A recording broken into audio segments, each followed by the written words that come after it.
Well, guys, welcome back to the nest. I hope you're all keeping well. Hope you're all glad to see I've got a new haircut finally. Yeah, my God, you really feel fresh after a new haircut. I'll tell you that now. And at the pantomime's over, I can just have my hair back to its normal length again. Anyway, I think it is time for another movie reaction. Yes, time for another movie reaction. It is, yes, it's another horror movie. This year I'm doing currently is just full of horror, so it is.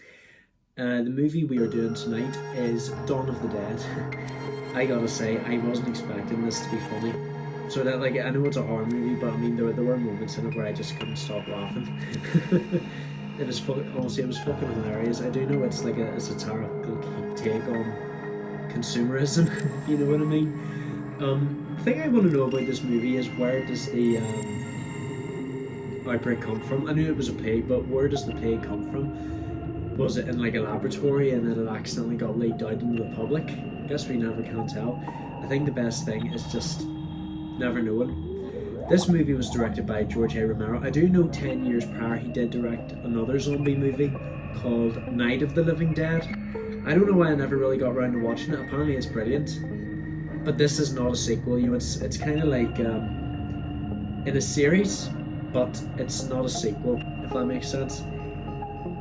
It's on a much greater scale. I found out that Night of the Living Dead just had people hiding out in this big shed in a farm where all these zombies were trying to come. It's on a greater scale. It's affecting all over the country, and they go into a shopping mall.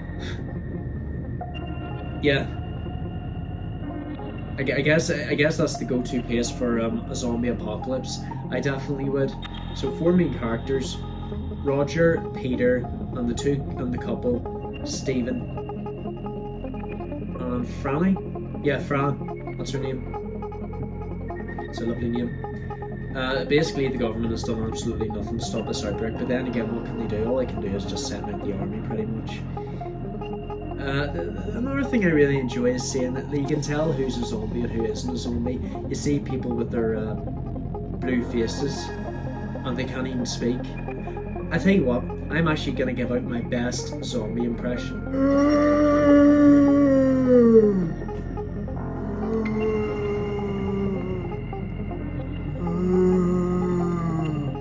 What do you guys think? Eh? Do let me know. I think I will know is this must have taken up a lot of time to do everyone's makeup for them. They're about like, I don't know, like 50 zombies. And whoever was doing the makeup for this movie, they probably just had to hire like a bunch of people to take care of like 70 odd extras.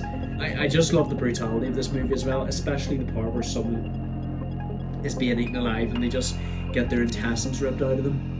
I do know that there's some progressive rock band that tried helping out with this, and that there was another band called Goblin. I don't know if you've heard of Goblin. They're an Italian band. They do a lot of like scores for horror movies, so they do. I think this is the first time I've heard them do anything for a movie. I don't know. I never really check the score. All I do is just check out who what the song is and who sings it, because that way I'm able to discover new material. I do know that some singers and bands actually do create a song, not just for an album, but specifically for a movie or a video game, even, or a TV show. Yeah, I guess that's how it works. I feel kind of bad for Fran because she is pregnant. Her and Stephen are expecting their first child, and they're like, luckily the baby never comes during the movie, but whenever it does come, it's gonna be brought into a world where like people are just fucking eating each other alive. It's not gonna understand like a proper real world. But I love how they all managed to make it to like this massive shopping mall. And as they state, the reason why there's so many dead people walking the earth, there's not enough room in hell. So Satan spat them right back out. I'm actually wondering how big heaven and hell is. Like, how many people can it actually hold once they pass away? I guess it's just absolutely unlimited, because I guess God or Satan can just create a big span, no matter how big they want it. Because if you think about it this way, if we all lived forever, the world would be way too populated. No one would be able to have a home. There'd be not enough jobs going around. It would just be utter chaos. Anyway, I do think a shopping mall is the ideal to go for zombie apocalypse, I was a wee bit surprised to see like fucking chainsaws and guns. Like, I guess it's America. I mean, that you're allowed to carry a gun about if you want for your own protection. And I love how they do get along with each other. You know, they just lead an absolutely hedonistic lifestyle. I do think Roger, the guy who was in like the SWAT team, I do think he got a wee bit too cocky whenever they were trying to use the big trucks to barricade themselves in. He got a wee bit too cocky. He decided to make a run for it, grab his gun or whatever, and he managed to get bitten by the zombies. Surprisingly, it did take a while for him to like transform into a zombie. Another thing I want to know is there a cure for this plague that's been going around? I suppose not. I guess once you die from a zombie bite, that's you dead. You come back. You get shot, that's you permanently dead. You're fucked. But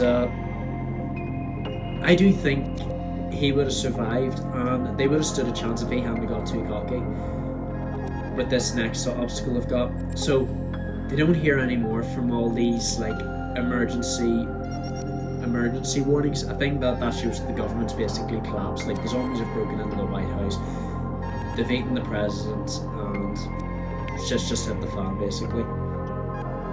And this biker gang notices the lights on in the shopping mall, but they try to break in, and they obviously they're not giving up this place without a fight. They probably could have stood a chance if Roger was still alive, but he's gone now. Peter gets shot and bitten. You know, imagine if he stood in a different corner from the bikers. And I love how the bikers get what they deserve. You know, the zombies pull them off their bikes. Yeah, like I said, I think it was a wee bit graphic whenever, I think it was a biker, whenever he got his stomach ripped open, you see all the intestines, it's just being eaten alive. You know what I mean? And whenever one of them was using like a heart rate machine, it basically just goes boom whenever he gets eaten by a zombie. Yeah, that's just what I love about this movie. I don't know if Night of the Living Dead would be hilarious like this. I think it's because back then movies weren't too comedic to be a lot more serious. Unless it was Disney, of course. I don't know. But anyway, Stephen gets bitten, and I think, and he's lost all humanity. I mean, once you get bitten by a zombie, there's no more humanity for you. And he walks up the stairs, leading the rest of the horde towards Peter and Fran. And, luckily Fran has been taught how to fly a helicopter by Stephen, just in case something happens to them all and they have to leave. The thing I want to know is, can you actually fly a plane or drive a car whenever? Well, I know you can, but I'm like, how many months pregnant can you drive a vehicle at? Stephen decides to stay behind, and, he does decide to commit suicide. But he then has a change of heart, just fights off the fuckers, and he gets into the helicopter with Fran. Unfortunately, they don't have much fuel left, and they're just going to fly to wherever they can. I do hope that they don't die. I do hope that they find some sort of proper shelter, and Fran's able to give birth to her child. It's a bit unfortunate that Steve's never going to meet the kid. Maybe Peter could play a father role. You never know. I'll tell you one thing, guys.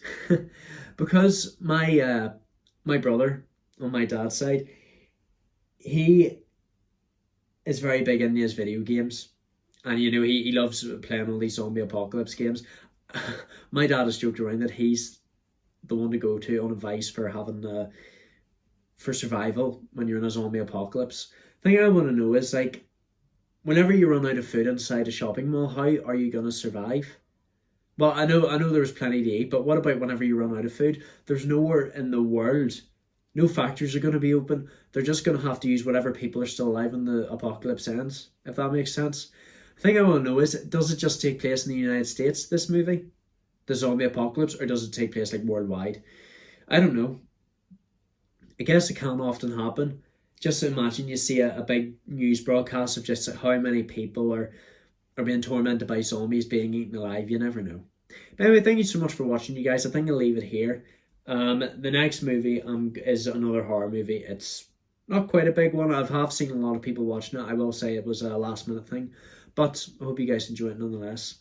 But thank you so much for watching, you guys. I really enjoyed making this video. Don't forget to leave a like, comment who you'd like to see next, subscribe, turn on notifications, send your friends, and I shall see you guys in the next video.